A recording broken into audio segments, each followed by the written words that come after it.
জয়গুরু। পূজনীয় অবিন দাদা বলছেন, আমি ডিপি ওয়ার্ক নিয়ে একটি ঘটনা বলতে চাই। আলিপুরদুয়ারের একটি ঋত্বিক দাদা, তিনি চাকরির জন্য অন্য জায়গায় থাকেন। যখন আলিপুরদুয়ার আসেন তখন ডিপি ওয়ার্কে যান। এমনই একদিন বেরিয়ে একটি মায়ের নাম খুঁজতে খুঁজতে একটি বাড়িতে গিয়ে দেখেন দরজাটি বন্ধ। তখন তিনি আশেপাশে জিজ্ঞেস করেন, এই নামে এই বাড়িতে কেউ থাকে কি না। তখন প্রতিবেশীরা ওনাকে জানান যে আপনি ঠিক জায়গাতেই খোঁজ নিয়েছেন, তবে 3-4 দিন ধরে আমরা ওনাকে দেখছি না। তখন তিনি এই বাড়ির চারপাশ ঘুরে দেখলেন যে পিছনের দরজাটা খোলা আছে। সেই দিক দিয়ে ভেতরে ঢুকে তিনি দেখেন পুরো বাড়িতে ভীষণ বাজে গন্ধ। ভেতরে একটা ছোট্ট ঘরে টিম টিম করে আলো জ্বলছে। ওই আলোর দিকে এগিয়ে গিয়ে তিনি দেখেন এক বয়স্ক মা বিছানায় শুয়ে আছেন। ওই মাটি 3-4 দিন ধরে না খেয়ে আছেন।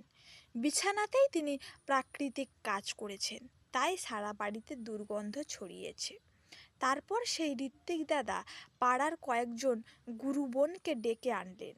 তারা সেই মাটিকে বাথরুমে নিয়ে গিয়ে পরিষ্কার পরিচ্ছন্ন করলেন। ডাক্তার দেখানো হলো।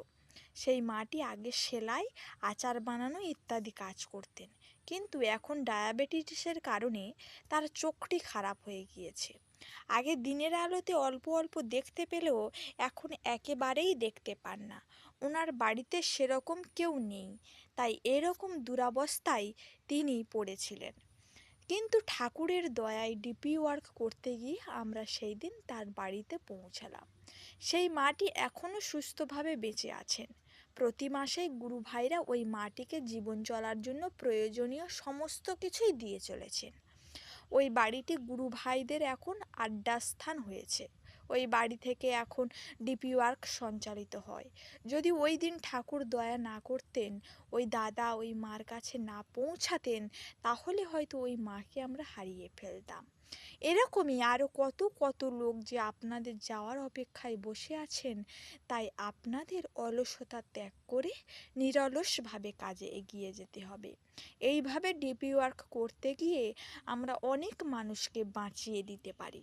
ঠাকুরকে ঠিকভাবে ভালোবাসাটা অনেককে শিখিয়ে দিতে পারি।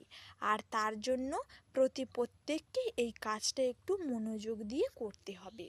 আরেকটি কথা, আপনাদের কাছে আমার অনুরোধ, আমরা প্রত্যেকটি উপযোজনা কেন্দ্রে গিয়ে ওখানকার লোকজনদের সাথে মিটিং করে যে ফাইলগুলো দেয়া হয়েছে